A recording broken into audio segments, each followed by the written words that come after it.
So we had to eventually get to this, which is basically our wrap up of the year and discussing Rutgers, how they did this year and where they're going and what we see for them next year. And the best way to do that, I got to give credit to Gabe for this idea, is to include some of our prior takes before and during the season and to see how they actually panned out in real time. So, Gabe, yes, take it away, my friend. So here is the first one. When CBS Sports came out with their ranking of every college football program, and we were a little pissed off at them being number 63. You fixed the side of the football that was hurting you last year in the defense. Make it your whole You fixed the defense. You hear that? Identity, and get about the same in offense with a returning senior quarterback.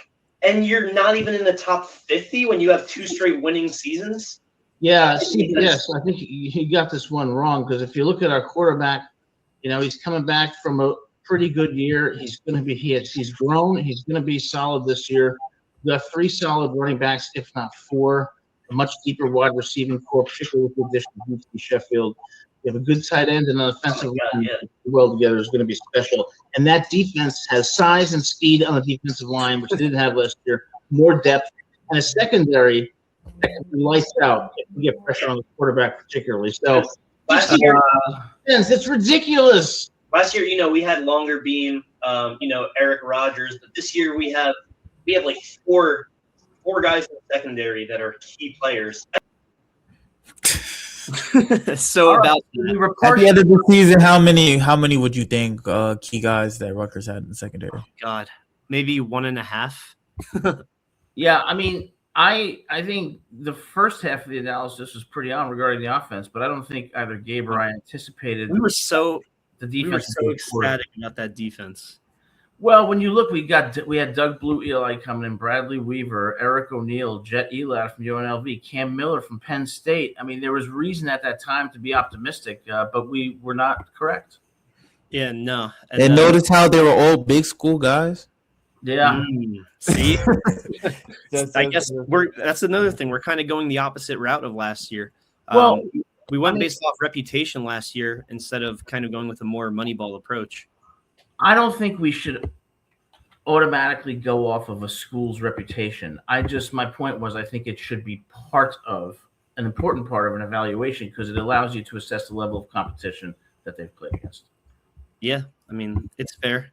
Now on to the next one. This one I have milked since I said it, and I'll just let it do the talking. At least Nathan will have the better year than DJ Lagway. I don't know about the team, but I think Nathan will have a better year. No. Did you see this game? I can see how Florida's offense compared to like Rutgers' offense. Jesus Christ, my mic was just how Nathan's going to be playing a much bigger role in this offense this year, as they're really going to be more focused on the pass. Not saying that the running game isn't there. It's starting to get effective. They do have 2 good running backs with true sophomore Aiden. I have his name right here. Antoine? Yeah, Antoine Raymond, and there's FAU transfer senior CJ Campbell Jr. They got 2 really good running backs there, but Florida is going to be more reliant, I would say, on Jaden Ball, because Jaden Ball definitely showed out against us. He was the speed and power that he had is very impressive, and we kind of, I mean, I got that right. Shout out to Donovan for being on the right side of history there. I would just my apology for my mic at that time. Oh my God, the audio was just rough. But what I was saying at that moment was that Florida was going to have to depend more on Jaden Ball like they did. Jaden Ball was an all SEC running back this year. I think he led the SEC in yards for a running back this season. And DJ Lagway, just the numbers say itself. Gabe was 100% correct. Ethan had a much better year than DJ Lagway. I did not think that would be the case. I was wrong. And, credit to Ethan because his development since he came from Minnesota, has been consistent and steady each year, and this was a great year for him, and he deserves all the credit that he gets. Yeah, I wish that you could invest in these guys like a stock market, because Ethan's stock was not that high, and I had this unwavering confidence in him, and it paid off because he never had a season better than 54%, and then this year he had a 62%, and he looked like one of the more efficient quarterbacks in the Big Ten just out of nowhere. So I'll take that. And Donovan, I bet you know who Antoine Raymond is now. Yeah, at that time, I had to learn the name. I'm happy I learned it quickly because he showed me why. If I'm looking at the numbers right now, Lagway had a better completion percentage by 0.9. Cali McManus threw for 1,000 more yards, or actually 1,100 more yards than Lagway. 8.5 yards per attempt was more than Lagway. He threw for more passing touchdowns than Lagway, throwing 20. Lagway threw 16. Lagway's 14 interceptions. Cali McManus only threw half of that, only 7. Cali McManus had a higher passer rating and had a much higher QBR by 10.6 points, with a 69.9 QBR to Lagway's 59.3. Yeah. Only thing Lagway had more than him was rushing yards, 136 to -26, and Cali McManus had 4 rushing touchdowns to Lagway's 1. I mean, if Lagway played how he was supposed to play, that was a playoff team, and instead they had a losing record. Yeah. So, Donovan, when you played Florida the first game of the season, what was your impression of Lagway?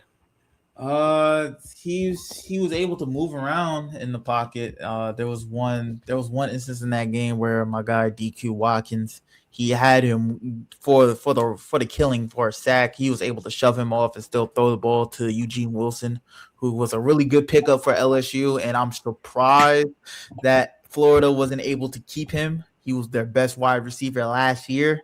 He was the one who had the Sports Center catch against us on the sideline with the one-hander in week 1.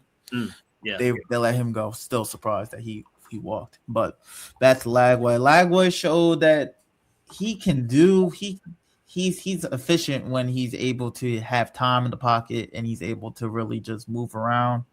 But if there's pressure on him, if he's not really good at really telling reads or being able to show reads. So from what I took from week 1 was that they should keep running the ball with Jaden Ball, because for the most part of that game, a lot of the offense for Florida was due to just Jaden Ball being able to go 5 or 6 yards a pop on our defense. And once it led to Lagway having to really pass the ball, despite the fact that he was efficient against us, he was able to find the open man. He didn't really need to do that often. But when he has to do it often, week 3 against LSU, week 2 against USF, week 4 or I think week 5 against Miami, week 7 against Georgia. Yeah, he knows that he can't really Texas, do it. That's pretty much it. Was Texas had to be their most impressive win this year, because they beat them handily too. It was honestly up to that point we were their statement win. It was It was honestly the game that knocked Texas out of the playoffs, in my opinion, because other than that, it was Ohio State and Georgia, which God forbid you lose to them. Yeah, well, that 100% was the reason why. How do you explain how a team like Florida is so inconsistent? They can beat Texas, but then they lose the teams they should absolutely beat. I mean, what's going on? Is it a mindset problem, a preparation problem? What's the deal with that? 100% a Billy Napier problem. Yeah, they got rid of their problem. Because the thing is, their defense, we were studying their defense the entire week, and we were just seeing Caleb Banks, potential first-round pick, Tyreek Sapp on the left side, and then George Gums on the other side, and they're playing this mid-front, so they're always on to the line. Tyreek Sapp, son of Warren Sapp. They had a lot of names, and outside of playing against us, and outside of that, playing against us, playing against Florida, playing against Mississippi State, they didn't really show that much this season. I know Banks did deal with some injury. Gums had a decent year, but Tyreek Sapp had it down here. Shout out to Mississippi State too. They were so close to being a serious team this year. They were serious up to the point where they had to beat Tennessee, and they just couldn't beat. Once they lost to Tennessee, it started going downhill. And they were up 21 on Texas in the fourth quarter. That game was a good game, but it was just my SEC takes are for another day. Yeah, I mean, them beating Arizona State, that was like us beating Louisville in 06. That was like that was one of their big games. I got 2 more here, and unfortunately, I feel like the funniest 2. Yes, Jason. To put it bluntly, Florida is cheeks for now. We'll have to see how their new staff does. But imagine Ethan Callie McManus with Eugene Wilson III. Oh, boy. All right, I got 2 more here. I think the funniest are gone, but these are pressing issues that I got wrong on the last one. And on this one, it's going to be about actually the coaching staff itself. And Adam, you had an interesting take here. I'm looking forward to it. I would say the best in Rutgers history and a great man. But Schiano. Coach Schiano, I think, has hit the ceiling for where he's going to take Rutgers. And that's not to say he hasn't taken it to great heights, but I think he's hit the ceiling. And I also think for Coach Schiano's own reputation that this is too much of an embarrassment for him, and he really doesn't need this. So this is not as much about criticism of Coach Schiano, but empathy, and for where the program is going, I think it's time for a change. And number 3, the future does not look bright right now, Gabe. The future, it's not only going to be more of the same, but it's going to be declining, and we could end up with a 3-9 season.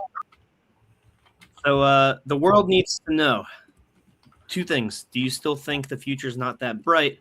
And do you think that Schiano has still hit his ceiling? Do I think the future is not that bright? Yes, I do not think the future is that. Oh, come on.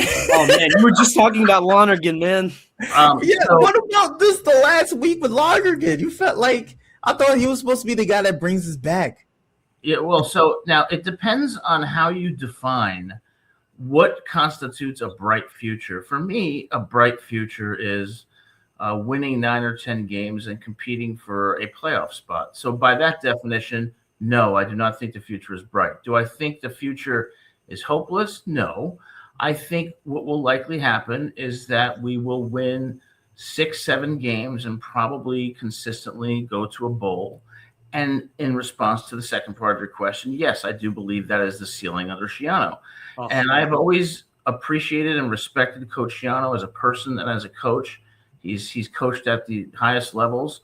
And I'm not trying to be negative, but I think that, his ceiling is going to be 6-7, maybe an 8-win season. We go to bowl games, but are we going to break through and get, be competitive for a playoff spot when competing in the Big Ten?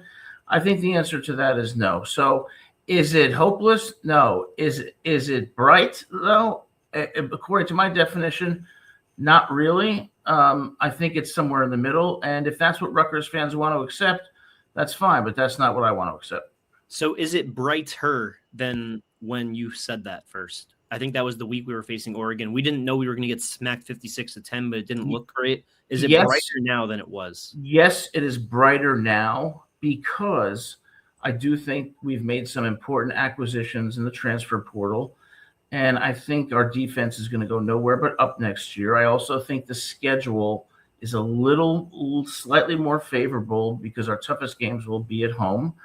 And I think that, so is it brighter? Yes, but brighter relative to what happened last year does not necessarily mean the future is bright. So I think you're going to see some progression. But again, I want Rutgers to eventually be a team that competes for a playoff spot. And I think, given our recruiting struggles, given our Big Ten schedule, that's not going to happen.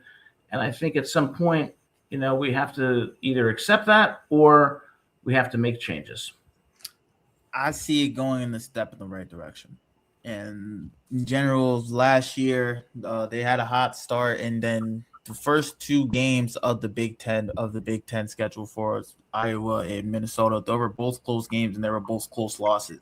And those 2 tough losses back to are able to they're able to I would say destroy a season, or they can destroy the momentum of the season or shut down the momentum of the season. And this year they have a chance to right those wrongs. And I feel like they added a transfer. They've done so well. They've done well in the transfer portal so far and getting key acquisitions that it looks like going into next year they have a roster that could be formidable against most of these Big Ten teams. They have a roster last year that was able to beat Maryland. They're going to most likely beat Maryland again this year.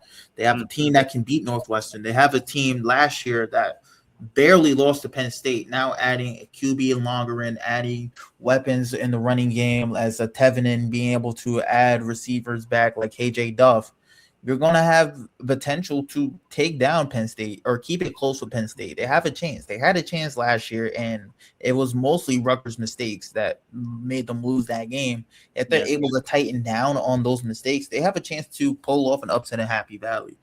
And another place they have a chance to pull an upset in is, like you said, was Nebraska. Nebraska is not going to have Manola, and who's ever going to be the QB for Nebraska at that moment. I don't see them being able to take down a Rutgers defense that has looked more reinforced. Yeah, cover your ears, Pit Snipe Husker. But yes, I do believe we can beat Nebraska. I don't think we can beat Penn State, though. I think they got all their chemistry back that was lost last year. So, yeah, and I think of the season in terms of a range, and I think Donovan makes some really great points, but I see the season in terms of a range of wins. And what I see for next year is a range of 4 to 8 wins. I would say 5 to 8. I don't see how we only.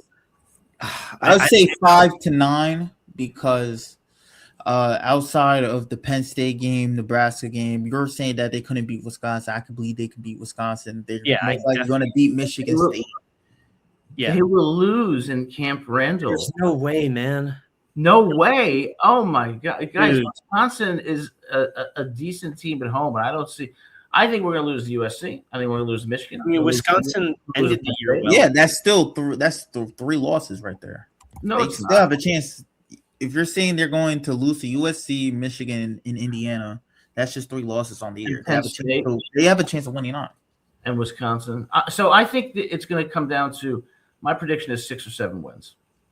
It's just interesting that Wisconsin lost to Maryland by 17, lost to Iowa by 37, and then beat Washington.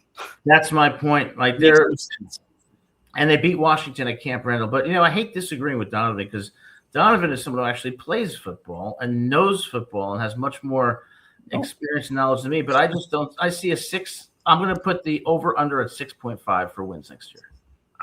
I think Vegas would do us a little dirty and put us at 5.5. If they put us at 5.5, I'd make money next season.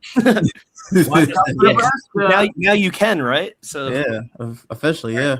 So, Nebraska's defense is going to be ferocious next year, and if they get an offensive line, we could be in for. Wisconsin just lost their best linebacker in the portal, so it's going to be a different team that Wisconsin's going to have defensively. In Nebraska, they're going to be under a new quarterback, so we're going to have to see how that looks for most of the season. There's a lot of question marks with those teams. Katron Allen and Nick Singleton. Are you sure they're going to come back next season for Penn State? I think both of them are going to. I thought they're both out of eligibility now. Yeah, so who's going to be running the ball for Penn State? So there's a lot of questions when it comes to those teams that you can, by the way, give Rutgers the upper hand because they have those positions filled.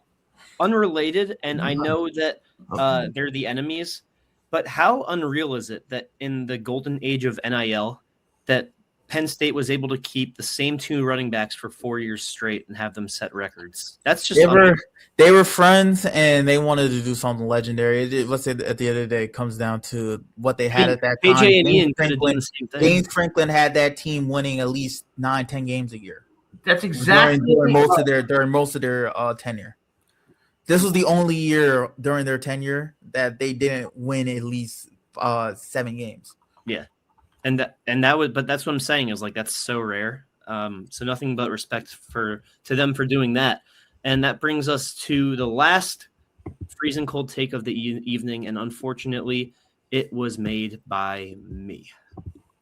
And Callie McManus, because they. By the way, we know how to spell Ethan's name, Athan, but this freaking beta from StreamYard keeps calling him Ethan or Aton. Shine wearing scarlet red. And Adam, I'm curious about your opinions. So let's start off with Ian Strong, pick 42. He is a junior. He has another year of eligibility. He has 3 options here.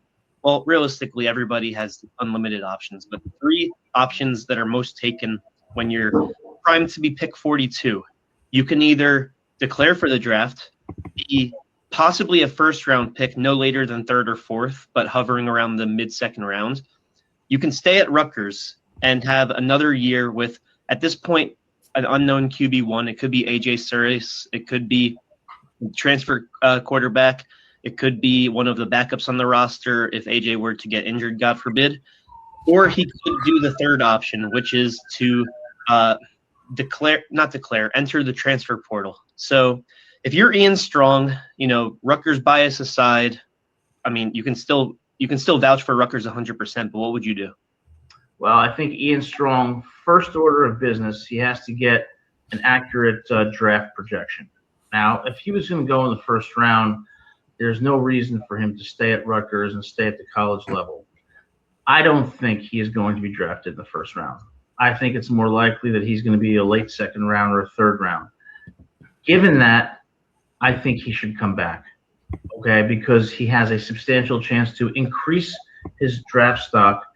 And if he comes back, I think that he should stay at Rutgers because he's going to know that he's – I want to talk about – oh, man, we got cut off mid-take there, but unfortunately he ended up transferring to Cal. But this right here is the reason why it's a cold take. The caption I made is, should Ian Strong declare for the NFL draft or stay another year? Not once did I say, or will he transfer? And that is what he did. So he transferred to Cal. Yeah. Yes. I have 3 letters I'm thinking of. W-H-Y. Why? Donovan has good reasons for it. He's going to get the ball a lot, and there's a potential where at the end of the you got muted. There's a potential that at the end of the year that he could be a guy that leads the nation or be top 5 to top 7 range in the nation in receptions because he's going to get the ball a lot. At Cal, yes, 100%. They don't have receivers. This is their best wide receiver in the entire portal. JKS, what, Jackson Keanu Sagapotulele or something? Yes. Should have gone to Missouri and been the next Luther Burden. I don't think Missouri was even in question. I think it was between Cal and Notre Dame. It was Cal and Notre Dame, and seeing that I was surprised he didn't pick Notre Dame. I really think the reason why he picked Cal is because he's going to be that number 1 guy at Cal compared to at Notre Dame. He's most likely going to have to share the wealth like he did at Rutgers. I really believe he wants to be the star, the guy. He wants to be the star. He doesn't really care about the wins or the losses at this point. He wants to be the star. He wants to make a lot of plays, and that's going to help him get to the NFL because if he balls out at Cal and potentially be a guy that is top 10 in the nation in reception or potential receptions and as well as potentially touchdowns because he's most likely going to be that red zone threat. Mm-hmm. And because at the end of the day, Ian Strong is 6'2", potentially I think he's like 6'2", 6'3". Yeah. He's potentially going to be that red zone threat for the Cal Golden Bears and in the ACC where points are at a plenty. That's going to get him to the NFL. But you're always actually telling I was telling KJ Duff's dad, Corey Sr., shout out to him, very nice guy, that I actually think that Ian Strong is going to lead the nation in receptions and KJ Duff is going to lead the nation in yards. And I don't think that's a crazy thing to say at all, which is imagine saying that about Rutgers' offensive talent in 2026. Well, so that's a take that I think he's going to be getting the ball from a guy that was top 20 in passing this season, and he had 18 touchdowns and 9 interceptions. And Ian Strong, no DT Sheffield to take the touches away. Oh, I see. So he wants to go into the NFL, but he wants to be wide receiver 1 at Cal, which is perennially in the bottom of the conference. So you're only as really good as your team is, too. You can't necessarily be an amazing wide receiver if your offensive line sucks and you're getting blown out by much better teams. And I got to tell you, I think that if he stayed at Rutgers, he'd be part of a great wide receiving core and could have gotten the same benefits. I don't see it panning out that way because as good as he is as a wide receiver, Cal still has to be able to protect the quarterback, and Cal is traditionally terrible. So you're not wrong. JKS got sacked 30 times last year. That's what I'm saying. The opportunity is there. Their best receiver, Jacob Diseases, is gone. He was a senior. He's not going to be. I think he's out of eligibility. So it's going to be shown as a star guy. You said that JKS got sacked 30 times. You'll never guess how many times Ethan got sacked. 36.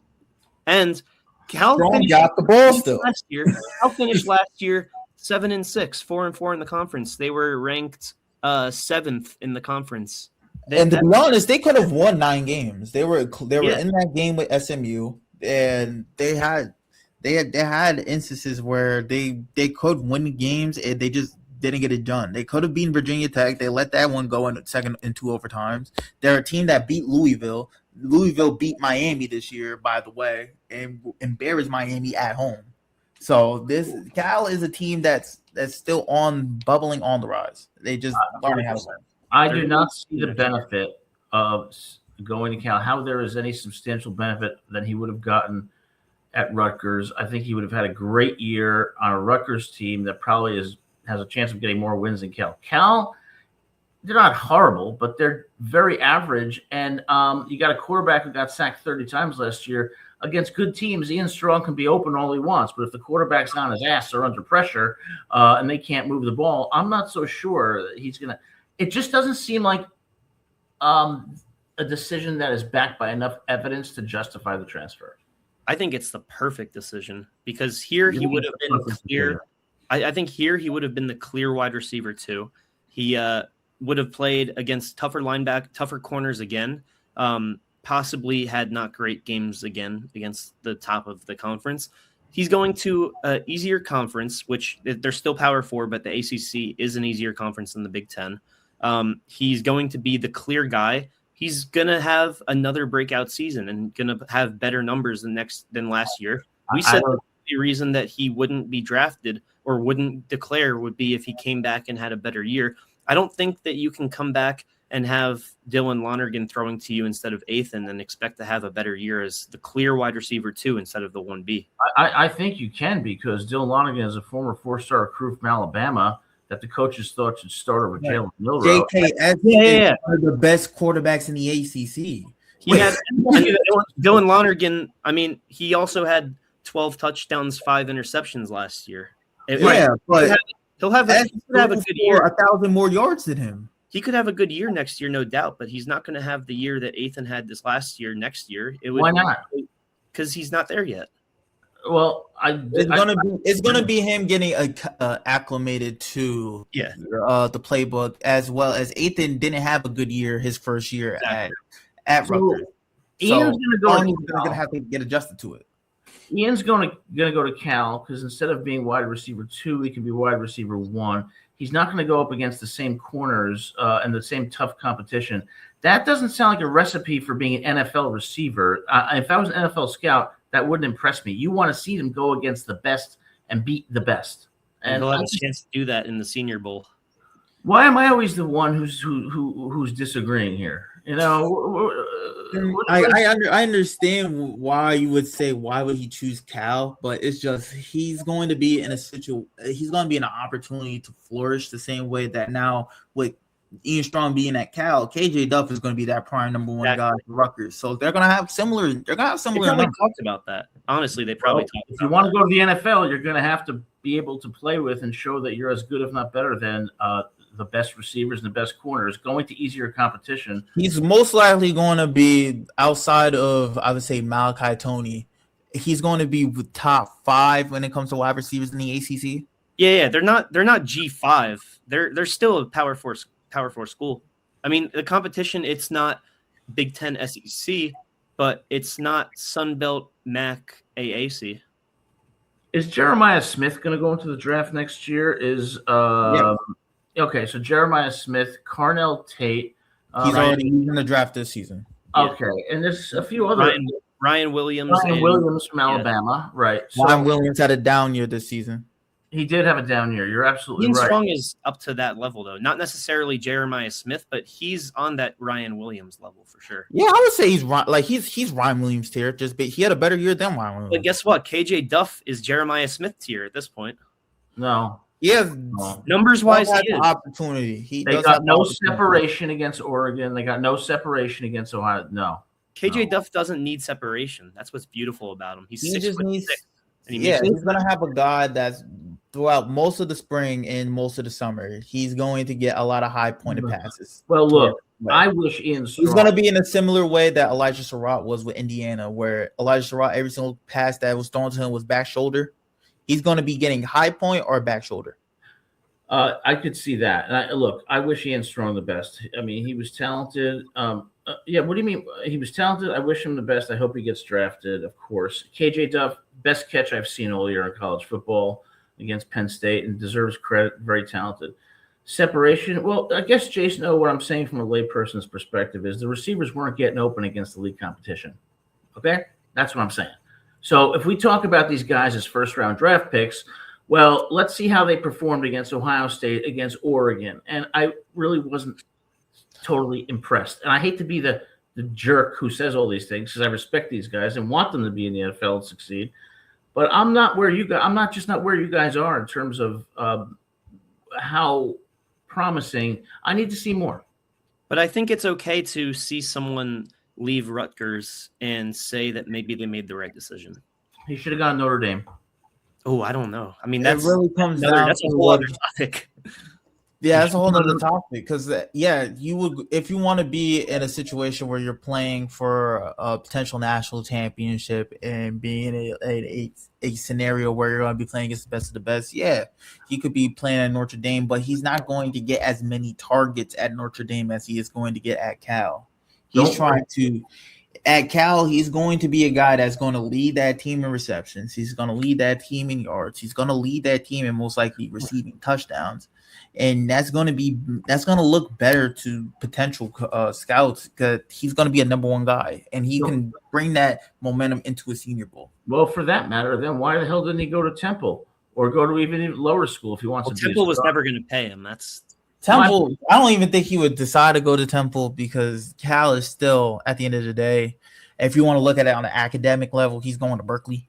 So he's still potentially getting a good education. He's going to get paid good money, and he's still going to be playing against good competition. Isn't he from Cal too, or no? I think no. Ian? Is he not? No, he's from Long Island. Oh, okay.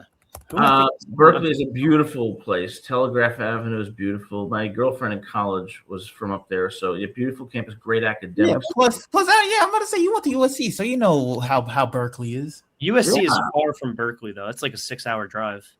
That's correct. And we used to go there for the weekender every 2 years when USC went up to Berkeley to play them. A lot of fun there in San Francisco. But I guess I disagree philosophically. It's like even if you're wide receiver 2 and you get less catches at Rutgers, scouts are going to see that you are playing better competition. They are going to see your talent. You go play lesser competition at Cal. I mean, I'm not saying it's that much lower, but I don't think the upside is so substantial that it justified him leaving Rutgers.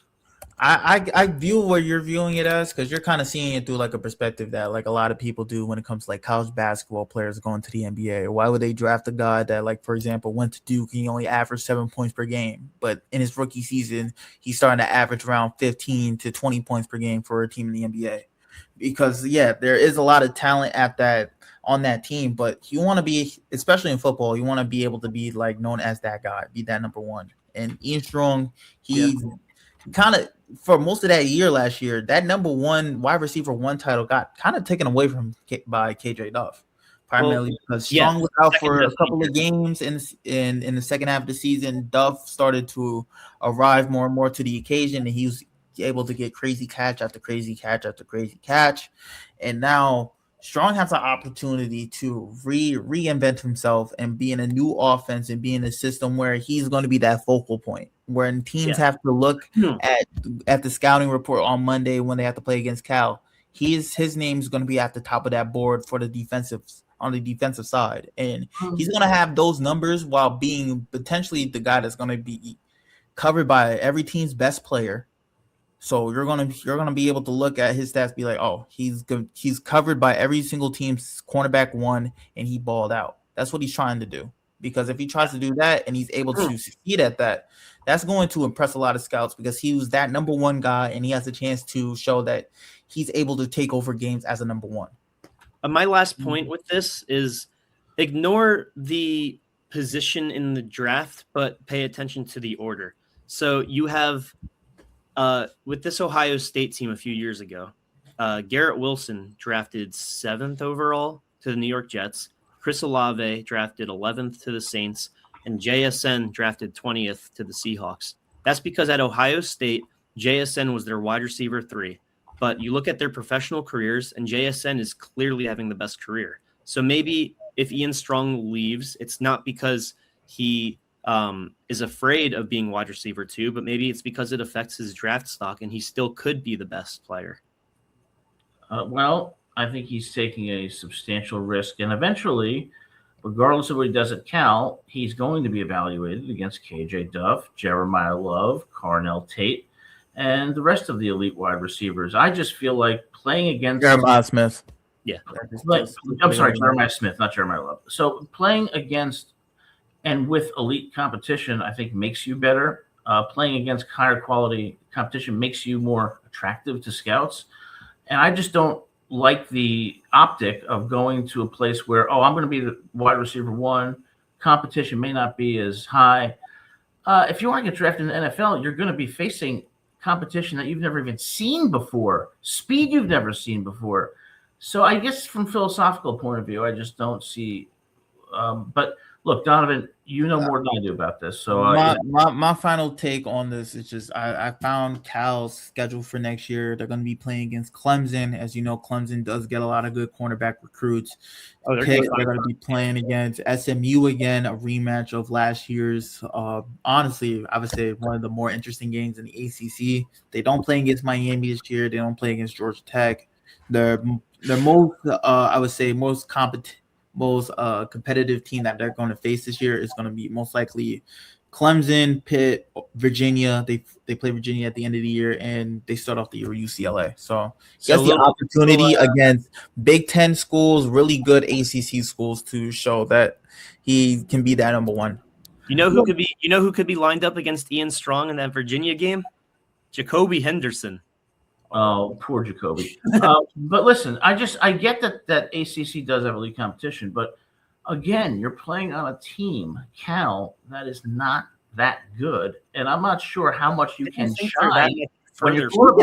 He's going to add wins to this team. The reason why this team barely lost the games that they had was because they had a really good quarterback, and their best receiver was 5'7". I don't think that Cal is that much quote unquote worse than us as a team. If they faced off, Cal could win that game. Oh, they're not worse than us, but I'm talking about him as an individual and what the best fit for him is. I mean, if the Cal's quarterback is getting sacked 30 times under repeated pressure because their offensive line stinks, I'm not sure exactly how many catches Ian Strong's going to get. Well, Nathan got sacked 36 times this year, and Ian Strong did fine. So if Ian Strong is the clear number 1 at Cal, you don't think that he's going to get double teamed and bracketed, and they're going to be the focus on stopping him? That's what the focus is going to be by the scouts, knowing that you're that number 1 guy. Can you? How do you do as number 1? Yeah, and I can truly see him still being a guy that could be top 10 in receptions in the country, despite getting bracketed coverage or being able to be pressed up with a safety over top trying to cover him. Like, he's going to be doubled at Cal. Yeah, they're going to try to I don't think scouts look at the ACC and say, "Oh, that's a cupcake conference." I mean, I think that's what makes the ACC so enticing, is that it is one of the easier Big Four conferences, but all the teams are really good, and you're not going to get docked any points for being in the ACC. I don't see it as like it's an easy conference. It's a conference that has the most parity, because at the end of the day, the number 1 team or the number 2 team in the nation right now, the team that's playing the national championship, is an ACC school, and they didn't even get to their own conference championship game due to how well the competition in that conference is. Well, I feel it's more of a conference of parity than it is like a conference of difficulty. I mean, if the ACC is as elite as you guys are saying, I feel even worse for Ian Strong because that means Cal's going to be even worse than they were this year. I'm telling you. I don't think so. Despite how good the ACC was last year, they beat some of the better teams in the ACC. They beat two of the teams that beat Miami. They beat SMU. They beat Louisville. So they're going to be in a situation that they're going to have a potential upside with Strong. And like, I hate to be voice of California Bears right now, but like it's kind of obvious that it's an addition. I'll be rooting for them in the ACC for sure, as long as they're not facing us. So Gabe, do me a favor. Next year at this time, when you put the takes on from the prior year, also remember this. Remember this, because either I'm going to look like the biggest idiot in the world. You've been right. You've been right a fair amount of times, though. I remember you were talking about how worried you were for our defense against the Big Ten last year, and I was like, they'll be fine. They're learning. So you have been right. I don't know. I was saying that they could be. I was saying that despite the Big Ten competition, our defense was going to be able to withstand it and possibly one of the better ones. So